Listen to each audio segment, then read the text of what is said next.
하나님 말씀은 사도행전 24장입니다. 의인과 악인의 부활이 반드시 있을 것입니다. 라는 제목으로 오늘 말씀을 묵상하겠습니다. 바울은 예루살렘에 들어가면서 고소와 고발을 계속 당하였고 무조건 자신을 죽이려 하는 무리로부터 생명의 위협을 받았으며 심지어 심하게 폭행을 당하기도 했습니다.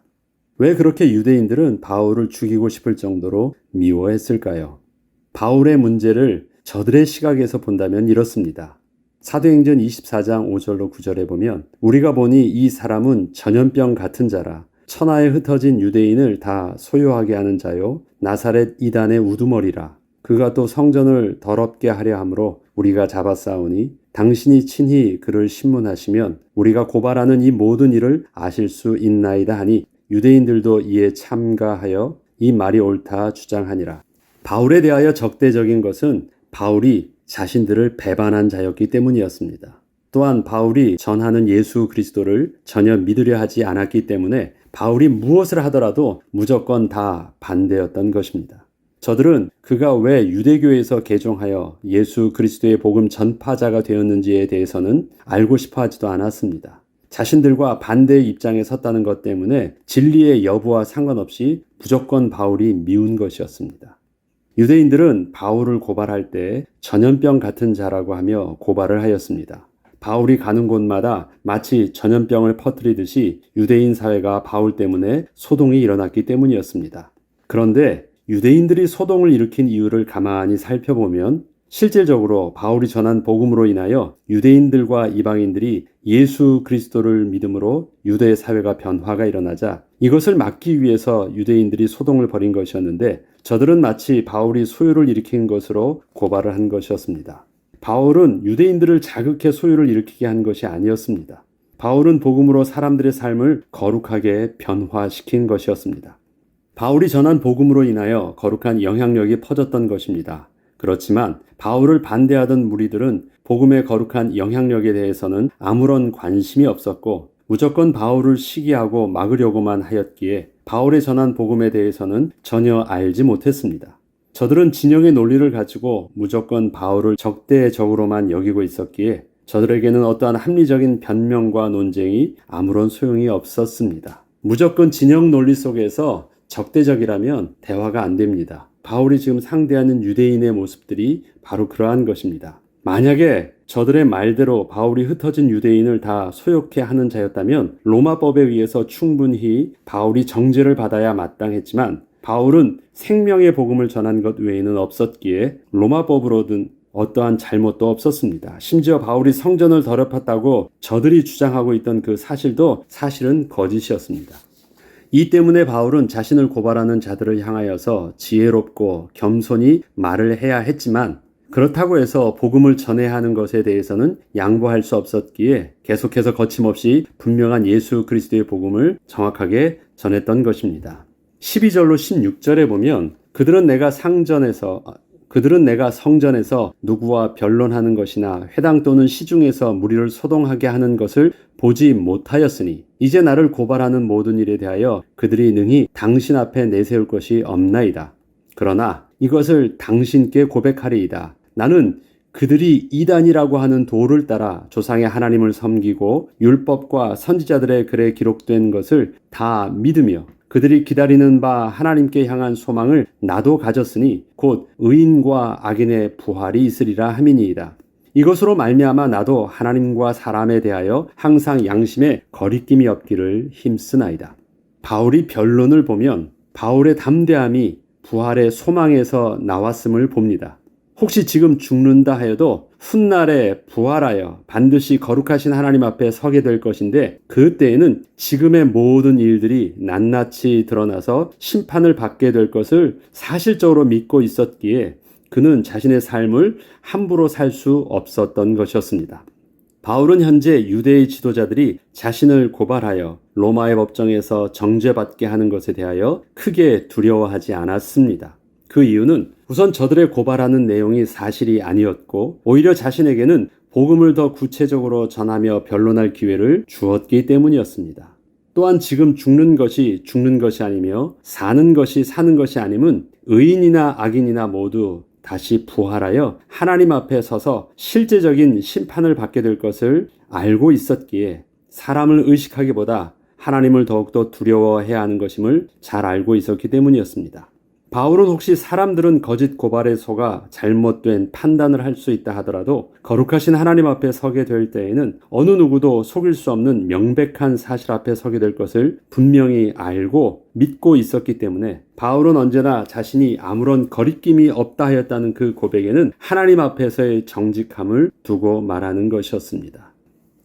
이와 같은 하나님 앞에서의 정직함에 대하여 히브리서는 이렇게 증거하고 있습니다. 히브리서 9장 27절로 28절에는 한 번 죽는 것은 사람에게 정하신 것이요 그 후에는 심판이 있으리니 이와 같이 그리스도도 많은 사람의 죄를 담당하시려고 단번에 들이신 바 되셨고 구원에 이르게 하기 위하여 죄와 상관없이 자기를 바라는 자들에게 두 번째 나타나시리라.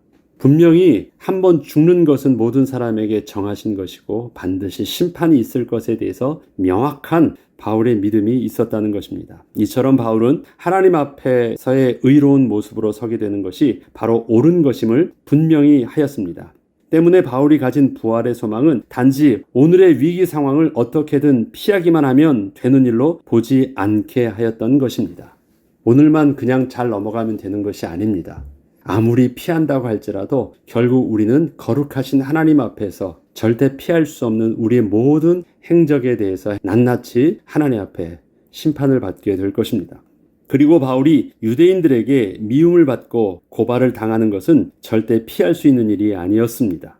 물론 조심하고 아주 지혜롭게 대처해야 했지만 조심스럽고 겸손하게 한다고 해서 유대인들의 적대적 감정을 바뀌게 할 수 있는 것은 아니었습니다. 그것은 무조건 막는 것이고 거부하는 것이었기 때문에 그렇습니다. 이것은 예수님께서도 말씀하셨듯이 세상이 예수님을 미워했듯이 예수님의 말씀을 받은 자들을 세상이 동일하게 미워하기 때문이었습니다. 예수님께서는 잡히시기 전날 밤에 남겨진 제자들을 향하여 하나님께 하신 기도가 있었습니다. 그 기도에는 이러한 사실들이 잘 나타나 있습니다. 요한복음 17장 14절에는 내가 아버지의 말씀을 그들에게 주었사오매 세상이 그들을 미워하여 싸우니 이는 내가 세상에 속하지 아니함 같이 그들도 세상에 속하지 아니함으로 인함이니이다. 당연히 미워하게 된다는 것입니다. 그리고 이와 같이 예수님도 그리스도인들이 박해를 받는 일에 대하여 피할 수 없는 필연적인 영적 사실임을 알고 계셨기에 더더욱 기도하셨던 것이 바로 이러한 내용이었습니다. 내가 비옵는 것은 그들을 세상에서 데려가시기를 위함이 아니요 다만 악에 빠지지 않게 보존하시기를 위함이니이다 라고 기도했습니다. 당연히 그 고난과 핍박이 세상이 미워할 것이 있을 것입니다. 그러할지라도 그러한 모습으로 세상에서 저들에게 감당해야 될 저들에게 주신 사명이 있었기 때문에 저들이 세상에서 능히 시험에 빠지지 않고 견디며 감당할 수 있도록 하나님께 은혜를 구하였던 것입니다. 이처럼 우리가 세상에 미움을 받는 것은 마치 빛과 어둠과 같이 본질적으로 하나가 될 수 없는 실존의 모습 때문입니다. 빛은 어둠에 절대 섞일 수가 없습니다. 빛이 비추어지면 더 이상 어둠은 존재할 수 없기 때문입니다. 만약 우리가 그리스도인의 모습으로 세상에 살고 있으면서도 저들과 어울려 사는데 아무런 문제가 없다면 우리는 우리가 사람들과 지혜롭게 잘 어울리며 살아서 그런 것이라 생각하기보다는 혹시 그리스도의 생명의 빛을 비추고 있지 않아서 그런 것은 아닌지 우리가 비추고 있는 생명의 빛을 정직하게 다시 한 번 더 확인을 해보아야 합니다. 잘 어울리고 있는 것이 아니라 생명의 빛을 비추고 있지 않기 때문에 문제가 없는 것은 아닌가. 그렇다면 이것은 분명히 잘못된 것입니다. 세상과 우리는 빛과 어둠과 같이 근본적으로 연합할 수 없는 근본적으로 다른 본질을 가지고 우리는 새 생명을 얻었습니다. 세상이 우리를 미워하는 것은 근본적으로 다르기 때문입니다.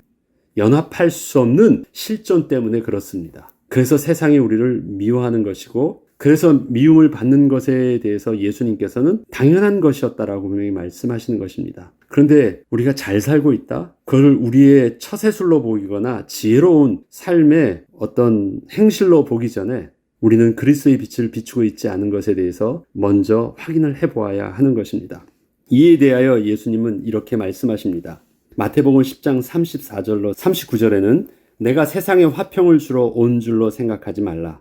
화평이 아니요 검을 주러 왔노라. 내가 온 것은 사람이 그 아버지와 딸이 어머니와 며느리가 시어머니와 불화하게 하려 함이니 사람의 원수가 자기 집안 식구리라. 아버지나 어머니를 나보다 더 사랑하는 자는 내게 합당하지 아니하고 아들이나 딸을 나보다 더 사랑하는 자도 내게 합당하지 아니하며 또 자기 십자가를 지고 나를 따르지 않는 자도 내게 합당하지 아니하리라. 자기 목숨을 얻는 자는 잃을 것이요 나를 위하여 자기 목숨을 잃는 자는 얻으리라. 어떻게 부모와 자식이 원수될 수 있습니까? 어떻게 자식이 부모를 미워하고 원수될 수 있습니까? 지금 여기서 이렇게 말하는 이유는요. 사람의 원수가 자기 집안 식구리라 이렇게 말하고 또 아버지나 어머니를 나보다 더 사랑한 자는 내게 합당하지 않다 말할 때 이것은 영적인 사실을 가지고 보면 이해할 수 있습니다. 복음 앞에서는 우리에게 세계관의 충돌이 있어요. 영적으로 맞지 않는 것입니다. 인간적으로는 사랑하는 부모님이지만 부딪힐 수 있어요. 인간적인 어떤 모본을 통해서 마땅한 도리 가운데서 잘못하는 것이 아니라 영적인 이 구원의 진리 속에서는 부딪힘이 있습니다. 어머니와 부딪히지 않기 위해서 어머니와 아버지와 부딪히지 않기 위해서 아버지에게 양보를 하는데 그 양보가 복음에서 양보하면 안 되는 것입니다. 다른 것의 모든 것은 우리가 내 몸과 같이 사랑하고 생명과 같이 아낌없이 줄 수 있어야 됩니다. 그러나 한 가지에 대해서는 양보가 안 되어야 됩니다. 왜? 결국 생명이 생명을 살리는 것이기 때문에 그렇습니다. 이처럼 불화한다는 것은 그리스도인이 결코 세상과 기름과 물처럼 연합될 수 없음을 뜻합니다. 근본적으로 연합될 수 없는 본질이라는 것이에요. 그러나 이것은 주님을 믿는 사람들이 파괴적인 방식으로 세상과 싸운다는 것을 말하는 것이 아닙니다. 예수 그리스도의 복음이 들어갈 때 세상적인 사고방식을 가진 가족들과 분명히 영적 충돌이 일어난다는 것입니다. 이것을 두려워하면 어떻게 될까요? 이것은 지금 두려워하니까 하지 않고 사이좋게 지내기 위해서 안 해서 될 문제가 아닌 것입니다. 이것은 하나님께 기도하고 영적 싸움을 해야 되는 것입니다. 그러나 이러한 불화는 구원을 얻기 위한 과정에서 필수적으로 겪게 되는 불화이기에 서로 화목을 위해서 복음을 양보할 문제는 아닙니다. 그리고 마침내 어떻게 하는 것입니까? 이 복음으로 인하여 하나님께서 주시는 참된 은혜와 하나님 나라의 회복이 가정에서 온전히 이루어지게 될 것입니다. 이처럼 바울은 전염병을 퍼뜨리는 자라는 비난을 받으면서도 복음을 증거하는 일을 양보하지 않았습니다. 바울은 부활의 소망을 붙잡고 하나님 앞에서의 정직함을 의의 기준으로 삼았습니다. 혹시 이러한 기준이 당장의 불화와 갈등이 일어난다고 해도 마침내 생명의 복음이 모두를 다 살리게 하여 주실 것입니다. 우리는 그 소망을 붙잡고 복음을 전하는 것입니다.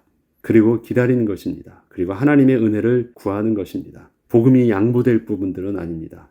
복음이 증거되어질 수 있도록 하나님께 기도하고 영적 싸움을 멈추지 않는 것입니다. 혹시 지금의 그것이 당장에는 문제가 있어 보이고 당장에는 이것이 서로에게 더 원수 맺게 되는 것처럼 보이더라도 결국 생명 가진 자를 통해서 결국 생명이 모두를 다 살리게 해야 될 것입니다. 이 일을 위해서 우리는 기도하는 것입니다. 이 일을 위해서 오늘도 예수님께서 마태복음 10장에서 말씀하신 것처럼 또 자기 십자가를 지고 나를 따르지 않는 자도 내게 합당하지 않는다라고 말합니다. 하나님께서 내게 주신 그 십자가를 양보하지 않는 것, 내게 주신 십자가가 무엇입니까? 내게 주신 그 복음을 양보하지 않는 것입니다. 그 복음 때문에 마땅히 내가 오늘 당해야 될 고난이라면, 오늘 복음 때문에 당연히 내가 겪어야 될 환난이라면 그 환난 앞에서 하나님의 은혜를 구하는 것입니다. 그리고 하나님은 마침내 그 복음의 의를 이루어 주실 것입니다. 바울이 계속해서 그 유대의 법정에서 또 그것이 계속해서 이제 로마의 법정으로 가는 과정 속에서 지금 유대인들은 계속해서 고발을 계속합니다. 또 다른 걸로 고발하면서 계속해서 바울을 고발하면서 어떻게 해서든지 법적 심판을 받게 하려고 노력합니다. 계속 미워하는 것이에요. 그러할지라도 바울은 그 복음을 양보하지 아니하고 계속해서 스스로가 피하려고 하지 아니하고 스스로가 이제 항소해서 다시 이제 로마까지 가는 그 일들이 있습니다. 다른 것은 양보할지라도 정말 복음은 양보할 수 없는 것이었기 때문에 계속 그렇게 했던 것입니다. 오늘 우리에게 혹시 일어날 갈등이 만약에 양보할 수 없는 복음 때문이었다면 하나님 앞에 믿음으로 은혜를 구하며 우리에게 이것이 나의 자기 십자가인 줄 알고 또 선하신 하나님의 계획을 바라보고 믿음으로 또 달려나가는 저와 여러분이 되길 주의 이름으로 축복합니다. 기도하겠습니다. 하나님 아버지, 바울이 붙잡았던 복음은 필연적으로 세상이 미워할 수밖에 없었고 거부할 수밖에 없었고 양보할 수 없게 하는 복음이었습니다. 하나님 아버지, 세상과의 다툼을 피하기 위해서, 지금의 어려움을 피하기 위해서 복음을 내려놓는 머리석을 우리가 범치 않게 하여 주시옵소서. 오히려 이러한 상황 속에서 시험에 들지 않게 기도하게 하여 주시고, 마침내 복음이 능히 세상을 살릴 수 있는 하나님의 거룩한 능력으로 드러날 수 있도록, 하나님 앞에 굳건히 설 수 있도록 은혜를 허락하여 주시고, 전도자로 설 수 있도록 우리의 삶을 주님께서 붙들어 주시고 성령으로 함께하여 주옵소서. 감사드리며 우리 주 예수 그리스도의 이름으로 기도합니다. 아멘.